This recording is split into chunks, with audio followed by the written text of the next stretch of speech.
Here, the divorce papers. I'm taking all the inheritance for myself." Dean said with a big yawn as I was greeting our relatives, and chuckled lightly. "What are you joking about? In such a situation, how could you?" "It's no joke. You were Dad's favorite, so I married you reluctantly. There's no other choice but for me to take over Dad's company. Meaning, all the inheritance is mine. With Dad gone, you're no longer needed." Despite his father just having passed away, Dean was only thinking about the inheritance. Hearing Dean's words, I felt something I had been holding back suddenly snap.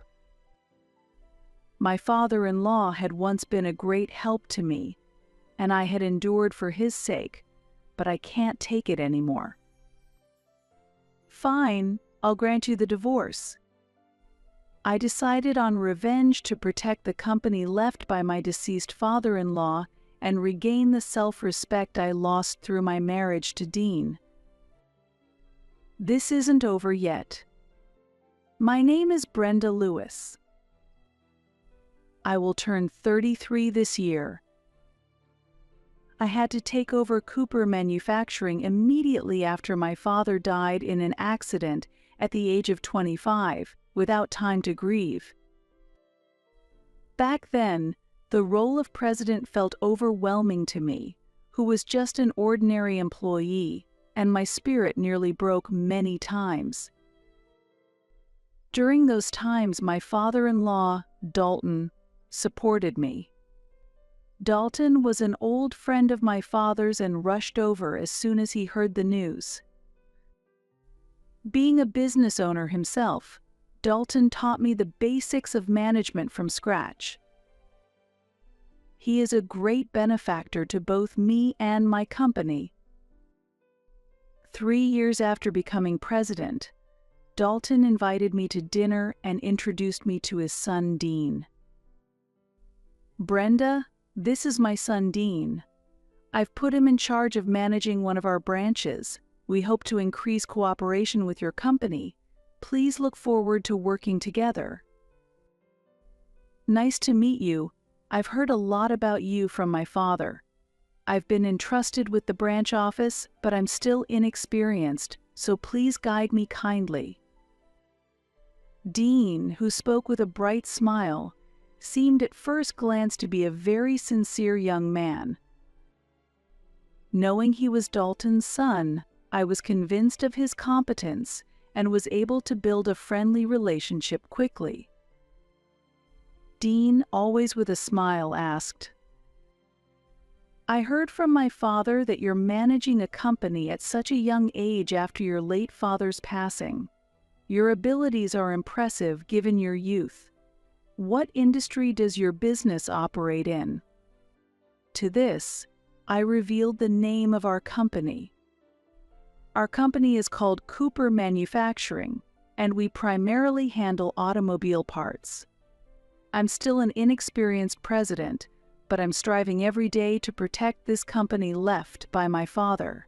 Without the support of many, including Miss Lewis, I wouldn't have had the confidence to run this company on my own. Cooper Manufacturing, you say? That's a new name to me. I understand small factories are having a tough time in the current economic climate, but I support you. Dean then looked at me with what seemed like disdain, but quickly returned to his previous gentle smile. Although I felt a slight discomfort at that change, I quickly convinced myself I was overthinking it and continued the conversation while enjoying some drinks. Gradually, Dean began to ask me out for meals and dates more frequently, and half a year after we met, he proposed to me. "Brenda, let's start a relationship. I've always sought someone as strong and warm-hearted as you." Initially hesitant, I decided to date him due to his sincere attitude and my gratitude towards Dalton. After a year of dating, the two of us got married. During our engagement, Dean was continuously kind and treated me with great care. So when do you plan to quit your job? One morning, a month after our wedding, Dean casually threw that question at me while I was preparing breakfast. I stopped the knife I was holding. I haven't thought about quitting. Dean frowned in displeasure at my response and looked unhappy. Hey, we're married, right? Sure, it's just a branch, but I am the president. You working despite being married makes it seem like my income is insufficient, which isn't a good impression for other employees. But this company is what my father left behind. I won't leave it no matter what. Dean snorted disdainfully and continued with a condescending attitude. It's just a small town factory. When compared to big corporations like ours, it's clear which is more important. I realized then that the discomfort I felt when we first met was because Dean looked down on the company my father had left as merely a small town factory. Dean, that's not the right way to speak. My company has important business partners and staff. I can't just quit. Business partners and staff? That's nothing significant. Isn't it obvious that your company doesn't even compare to one of our branches? I was at a loss for words at his remark. Dean clearly didn't understand the responsibility of running a company, regardless of its size. I took a deep breath and tried to address the situation calmly. Dean, the value of a company isn't just in its size. Even if it's small, it has its significance. My company, too. I get it. It's important to you. But face reality.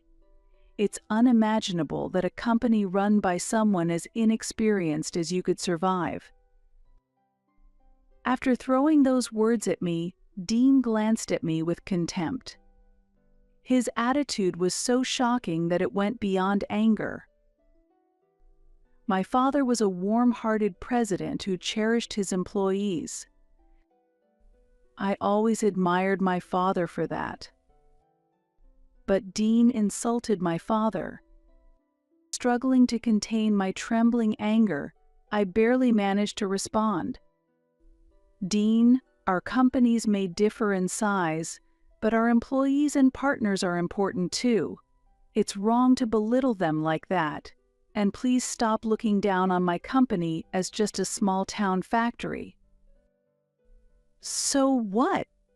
It's just a local business, right? Our company handles various products, including automobiles and appliances. The difference in scale is clear. This is why it's troublesome with beginners. Really, it's disheartening. I'll have breakfast outside. Sighing, Dean left for work without waiting for a reply. Left alone, I could only stand there. And then, the tears I had been holding back began to overflow. Wiping my tears, I cleaned up the breakfast dishes with a feeling of frustration. Frustration, sadness, and my disappointment and revulsion towards Dean muddled my emotions. That evening, when I returned home exhausted, unexpectedly, Dean was already back. As I opened the front door, the aroma of delicious cooking filled the house. "I'm home," I said quietly. In response to my words, Dean peeked out from the kitchen. "Welcome back, Brenda." His voice was warmer than it had been in the morning. As I stood there puzzled, Dean began to speak. "I'm sorry about this morning. I was stressed from work and took it out on you. I shouldn't have directed it at you," he apologized to me. The sight of him apologizing gradually dissolved the anger in my heart. As a gesture of reconciliation, I tried to prepare dinner. I'm not confident about the taste, though, Dean said with a bashful smile. His words made me smile involuntarily. Thank you, I really appreciate it, I expressed my gratitude. We sat down at the table together and began eating the meal Dean had prepared. While the food wasn't gourmet, his effort made it strangely delicious. It's good. Thank you, Dean, I murmured softly. Dean smiled satisfactorily at that. With this, our argument seemed to have ended, but afterwards, there was a noticeable change in Dean's behavior. For a time, he regained his former kindness, but gradually he became colder towards me and his disparaging remarks about my company increased. A year into our marriage, his behavior resembled that of a tyrannical ruler. When I came home late from work, he greeted me sarcastically while lying on the sofa. Finally home, huh, Madam President? What time do you think it is? I'm sorry, I was held up by an unexpected meeting. I'll prepare dinner right away. I said this almost apologetically and hurried to the kitchen. Watching me, Dean scoffed derisively. A meeting? Huh? Were you really working overtime? Is the president of a small-town factory that busy? I didn't respond to his words and silently started cooking. The relationship between us continued to deteriorate. Dean, disliking mere formal apologies, appeared before me without hiding his anger, saying coldly, "Brenda, do you understand how you're managing to live like this? You're acting like you're just the president of some small-town factory." I internally resisted, but dealing with his company was crucial for mine. I gave up on arguing, but it wasn't that I felt nothing.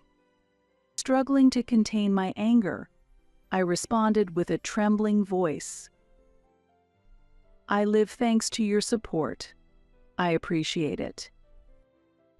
This response irritated Dean, and he became even more aggressive. If you're thankful, show it.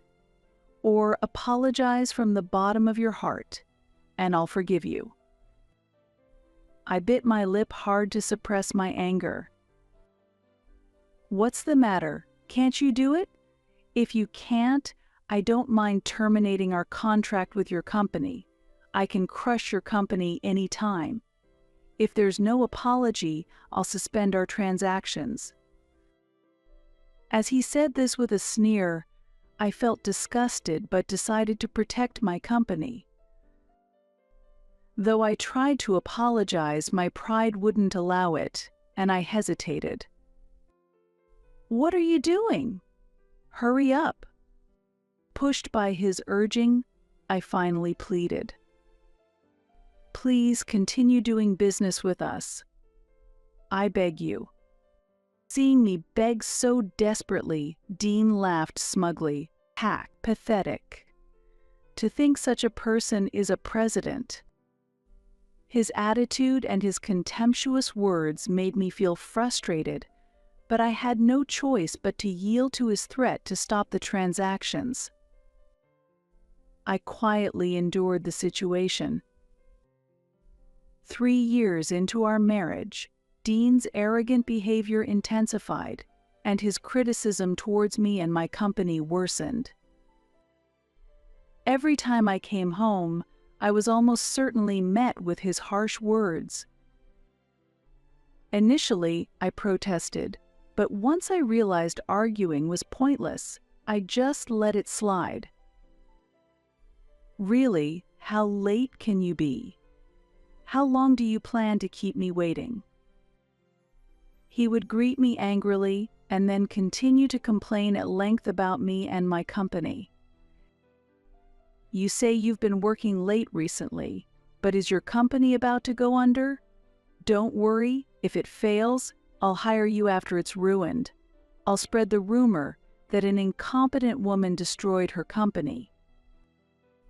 Sneering as he said this, I felt resentment towards him but knew arguing was futile, so I remained silent. Perhaps dissatisfied with my attitude, Dean's anger only grew, and he kept complaining to me. You really lack the awareness of being a president. A president is supposed to be the leader of the company, yet you can't do anything beyond your job and taking care of me. If it weren't for me, you couldn't do anything at all, so try harder to please me. With that final accusation, he cheerfully headed to the bedroom. Feeling both anger and emptiness from Dean's attitude, I quietly cleaned up. I was utterly exhausted by such daily routines, and living with Dean had become a torment. Still, I dreamed of the day I could turn the tables on him, and for now I could only endure. That day became unforgettable. I received a call that Dalton, my father-in-law, had fallen ill. When I rushed to the hospital, I found out he was unconscious and in critical condition. As I stepped into the hospital room, Dean stood there looking lost. I approached slowly and gently took Dalton's hand. "Father-in-law," I called out quietly. It seemed like his hand moved slightly, but it might have been my imagination. The next morning, Dalton quietly passed away. On the day of the funeral, I wore black mourning clothes and quietly entered the venue where people were gathering. The number of attendees conveyed how much Dalton was loved. In the solemn atmosphere, I politely greeted each mourner and looked for Dean. The moment I spotted him, an unbelievable scene unfolded before me. Dean, as the chief mourner, wore an inappropriate, bored expression and occasionally yawned largely, seemingly unaware of the cold stares from the visitors. "Dean," I called out to him quietly. He turned towards me and his expression changed momentarily, but soon he seemed to lose interest and return to his previous demeanor. I took a deep breath and vowed to remain calm. "Are you properly greeting the people who've come for the funeral?" Dean scoffed disdainfully, pulled out his smartphone, and said coldly, "It's too much hassle, handle it yourself." I watched in astonishment as he opened a game app. "Dean, your father's funeral is happening right now," I said with a trembling voice, trying to draw his attention, but he continued to ignore me, absorbed in his smartphone. Occasionally, the sound of his game cut through the surrounding silence, and I could feel the icy stares from the attendees. Feeling apologetic to those around us, I tried to gently stop him from using his smartphone. "Please, just for today, refrain from it," I pleaded, but Dean shook off my hand without hiding his irritation. "Stop bothering me. Let me do what I want at the funeral. It would be better if this ended sooner." He continued with his insensitive remarks. His words weighed heavily on my heart, and I questioned if this was the man I once loved. There was no trace of respect for Dalton. Eventually, the funeral ended somehow, and as the family gathering for the meal began, Dean blurted out boredly, "Finally, it's over. Here are the divorce papers. I'm taking all the inheritance for myself," he said half-jokingly as he laughed smugly. In his hand, he already held a divorce paper he had filled out. I stared at Dean, dumbfounded. "What are you joking about? In such a situation, how could you?" "It's no joke. You were Dad's favorite, so I married you reluctantly. There's no choice but for me to take over Dad's company, meaning all the inheritance is mine. With Dad gone, you're no longer needed." Dean seemed only interested in the inheritance, even just after his father had passed away. "Dean, let's put off this talk. There's no need to discuss this right now." "No, we settle this here. If you don't agree to the divorce, I'll terminate all contracts with your company." His statement caused an uproar among the relatives. "Are you really going to do that?" "Yes, I'm serious. Ending the contracts with your small factory won't affect my company." Dean's words pushed me to my limit. I had been grateful to and loved my father-in-law, and so I endured everything because of him, but I could no longer bear it. "Fine, I'll grant you the divorce." As I made the offer, Dean smiled broadly, handed me the divorce papers, and said, "Make sure to submit these soon. By the way, you can stay in the house until next week." And then he left the scene. Trembling with anger, I took only the essentials and immediately checked into a nearby hotel. Since I don't have children, I can be flexible. This helps me respond quickly to situations. The next morning, I went to the courthouse at its opening time to submit the divorce papers, and then immediately contacted my secretary to arrange an emergency board meeting in 1 hour. Upon arriving at the company, the board members were already waiting in the conference room. As I entered, they all stood up in respect. Once I took my seat, they sat down as well. I apologize for the urgency, but there is an important decision that needs to be shared. I began, and someone audibly swallowed in nervousness. Some may already be aware of yesterday's events. I continued calmly. Effective today, we will cease all dealings with Lewis Precision Engineering. Please review the contracts to ensure there are no penalties for breach. Voices of surprise filled the meeting room. Lewis Precision Engineering had been a valuable partner to our enterprise, but it was also led by Dean. After all discussions were concluded and the board members had left the room, I walked over to the window and took a deep breath. Looking out, I firmed up my new decision. Let's take action. I called my secretary and issued the necessary instructions. Prepare a notice ending our dealings with Lewis Precision Engineering and inform my ex-husband as well. Set up a meeting at 3 p.m. After my secretary nodded and left, I looked out the window again and murmured, "Are you ready? This is just the beginning." Smiling, I stood in front of the building of Lewis Precision Engineering at 2:45 p.m., adjusting my suit and taking a deep breath. Upon giving my name at reception, I received a polite response.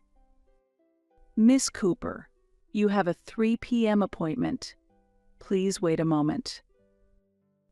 After a call through the internal line, a young woman quickly came to greet me.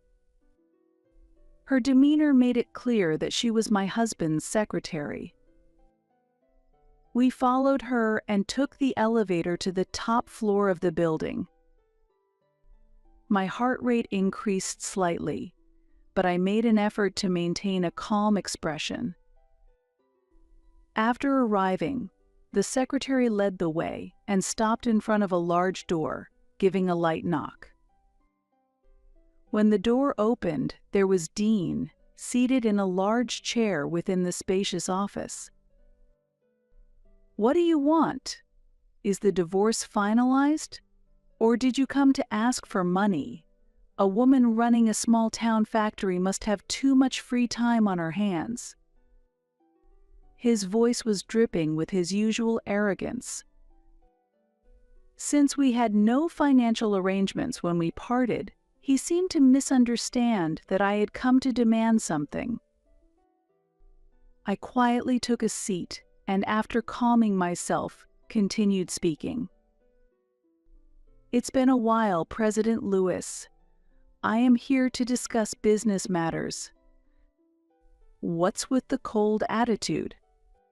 He could hardly hide his irritation. Smiling slightly, I slowly took a document out of my bag and said, "I have come to deliver this. As of today, we will be terminating our business dealings with your company." As I spoke calmly, Dean's face changed color, and he froze momentarily. However, his laughter soon filled the room. "You're joking, right? Your company is cutting off business with us?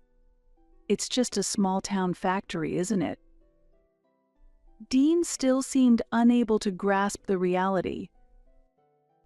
In fact, Lewis Precision Engineering's business with Cooper Manufacturing accounts for 40% of your revenue. This will significantly impact your company. He looked back at me in astonishment. "You're lying. I thought Cooper Manufacturing was just a small-town factory." "You didn't know at all, did you? Cooper Manufacturing actually employs 9,000 people and has an annual revenue of $1 billion. That's absurd." Just as he was about to say something, his secretary discreetly conveyed something to him. At that moment, Dean's complexion changed drastically and turned pale. As I thought about the significant impact our business termination would have on his company, a smile couldn't help but spill across my face. But I never heard such a thing from you. You just assumed when you heard the company name. I simply followed through on what you said. Ending business with Cooper Manufacturing won't affect my company was what you said, right? I repeated his words calmly, highlighting how crucial they had been for the survival of his company. This break could mean the end of his company. He seemed to realize this as his face grew even paler. "Wait a minute. I just misunderstood Cooper Manufacturing as a mere small-town factory. Besides, if you're making so much, why do you always wear such simple clothes? You're joking, right, Brenda?" Dean, previously full of confidence, now pleaded weakly. "You really don't understand anything. I'm just following my father's teachings." I sighed deeply and looked at him intently. My father despised flaunting wealth and understood its risks well. That's why I live modestly, quite the opposite of you, who squanders money. As I smiled gently, Dean's face turned red with anger and embarrassment, and he fell silent. Just because we're divorced doesn't mean I want to end the dealings. Doing business with Lewis Precision Engineering has indeed been profitable for us. However, recent issues with quality and delays in delivery. I paused mid-sentence and looked directly at Dean. "And the main reason is your moral failings.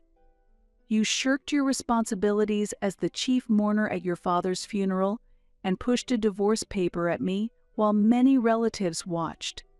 You declared, "All the inheritance is mine." I was drunk. I was sad about my father's death and had some drinks before the funeral. It wasn't intentional. For 3 years since our marriage, you have looked down on me. You never understood my profession, only criticized and insulted me. And yesterday you showed your true colors. If that wasn't your true self, then what is? Dean remained silent, at a loss for words. Dealing with someone who lacks such ethical standards poses a risk to Cooper Manufacturing. That's why we are terminating our dealings. Brenda, please reconsider. Our company will go under. As Dean pleaded in a feeble voice, I responded with a cold smile. Your company will be fine, right? I remember you often said, I can buy it out anytime if I really wanted to. Dean's complexion turned ghostly pale. Dean likely never imagined his own words would come back to haunt him like this. You bastard. As he said this, Dean stood up and swung his arm towards me in anger. At that moment, his movement froze mid-air. Do you really intend to overpower me? Go ahead, try it. If you commit violence here, the reputation of Lewis Precision Engineering will only worsen. Moreover, attacking the female president of Cooper Manufacturing would be even more disgraceful. My calm response caused Dean's hand to tremble. Damn it! While filled with rage, he slowly lowered his hand. This is goodbye. Farewell. With that, I left the room. I could hear Dean's shouts behind me, but they seemed distant now. Half a year had passed since my company ended our business dealings with Lewis Precision Engineering. During that time, the decline of Lewis Precision Engineering was significant. Initially, Dean tried to revive the business. He looked for new business partners and tried to motivate his employees, but once the termination of our dealings became public, his company's credibility rapidly declined. 2 months later, major clients began to cancel their contracts one after another, and Dean started offering excessive trading conditions, which further damaged his company's reputation. 4 months in, Lewis Precision Engineering faced financial difficulties, payments to employees were delayed, and staff began resigning or moving to other companies. The bankruptcy of Lewis Precision Engineering seemed inevitable. That day, I received a phone call. Hello, Brenda. The voice was hoarse and difficult to hear, but I immediately recognized it as Dean. What is it? I asked coolly. Please, I need to talk to you in person. Gone was his previous arrogance, replaced only by a tone of desperation. All right, let's meet tomorrow at 3 p.m. at Cooper Manufacturing. After hanging up, I sighed heavily. I had decided to end it all.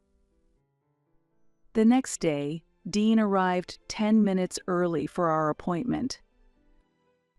He was a shadow of his former self, wearing a worn-out suit, unshaven, with clearly bloodshot eyes from lack of sleep. Thank you for waiting, I said as I entered the reception room, and Dean quickly stood up. Brenda, thank you. I'm really glad to see you. His voice was trembling. Please, I'm begging you to resume business with Lewis Precision Engineering. Why? I asked in a cold voice. Dean seemed taken aback for a moment, but then responded with a look of desperation. My company is on the brink of collapse. I can't even pay my employees, and the pressure from creditors is increasing day by day. That is the result of your management decisions. My merciless reply changed his complexion. Suddenly, he dropped to his knees and bowed deeply. Please, just give me one more chance. His figure was pitiful and tragic. The once arrogant man was now prostrating himself on the ground, begging for forgiveness. Dean, I called, and he briefly lifted his face, showing a glimpse of hope, but I continued, I'm sorry, but there is no second chance. My cold words froze him. I could see his eyes shift from hope to despair. But Brenda Dean tried to continue with a trembling voice, but I cut him off. Enough. You belittled me for 3 years. Even on the day of your father's funeral, you trampled on my feelings. There is no room for sympathy for someone like you.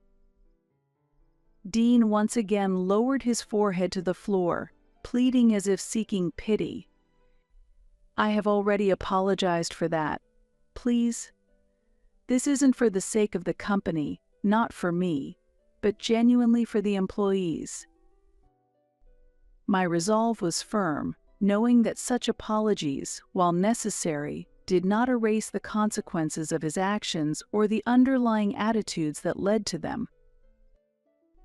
This was about more than just business, it was about respect and consequences. For the employees, if you had truly put them first, it wouldn't have come to this.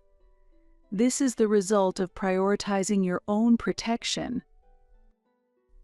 Dean's shoulders trembled, and he continued in a tearful voice.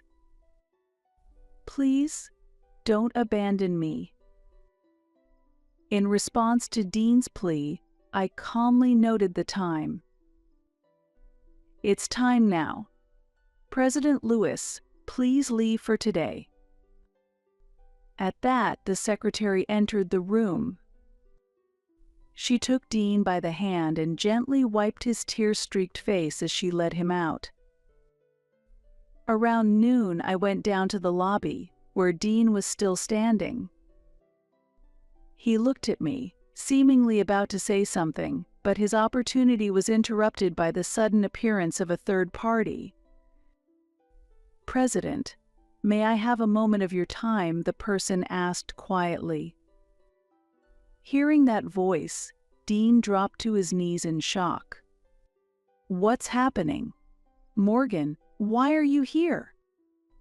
The employee called Morgan glanced at Dean briefly, but then returned his focus to me. President, may I have a little of your time? No problem. Let's discuss this in the conference room. I answered, moving forward before Dean could say anything. In that instant, Dean tried to grab my arm in a panic. Wait a minute. Brenda. What is this about? Why is my subordinate here? However, before he could touch me, security swiftly intervened. Unbelievable. Morgan, you are a traitor. Dean exclaimed. You are the one who betrayed me, Lewis. It's clear you pursued only your own interests, without any regard for your employees.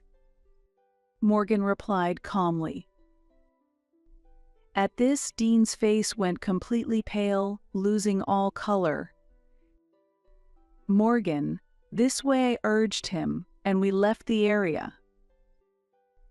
As we departed, Dean's screams echoed behind us, but I did not look back. Despite the cessation of dealings with Lewis Precision Engineering, Cooper Manufacturing continued to grow, absorbing new talent and achieving success in new ventures. The workforce exceeded 12,000 employees, significantly expanding its market share and raising expectations as a pillar of the U.S. economy. Cooper Manufacturing's growth was recognized, and I received the CEO of the Year award. As a female leader, my status solidified, and I was widely covered in the media. 5 years later, in the fall, I attended the opening ceremony of Cooper Manufacturing's new headquarters. From the top floor of this building, I looked out over the expansive view of New York, reflecting on the journey that had brought us here. In my speech at the ceremony, I concluded, "Adversity is the nourishment that strengthens us. We have the strength to overcome any difficulty. Cooper Manufacturing will continue to move forward." Thunderous applause filled the venue, resonating deeply within me. Dean's life had changed dramatically, to the astonishment of those around him. Driven by financial greed, he personally guaranteed corporate bonds and misappropriated funds. Subsequently, his amateur investment strategies failed, and through fraud, he incurred even more substantial debts, ultimately leading to his company's collapse. It's said that his total debt exceeded $50 million. Even after stepping down as president, he was constantly pursued by creditors, living a life overshadowed by daily repayments. He filed for bankruptcy, hoping for debt forgiveness, but his extravagance backfired, and he was forced to continue repayments. His payments were often delayed, and the debt grew even larger due to interest. Whether he can repay all his debts during his lifetime is unpredictable. One day, I accidentally saw him working as a part-time employee at a local supermarket. He looked much older than when I last saw him, with thinning hair and a vacant stare, a stark contrast to the man he once was. Next to a magazine headline reading Cooper Manufacturing President, among the top 10 in annual income, he silently stocked shelves. Seeing him, I felt a mix of emotions. The man who once looked down on me was now in such a predicament. I looked away and quietly left the scene. My private life began with meeting a very attractive man 3 years ago. This meeting culminated in our marriage at the end of last year.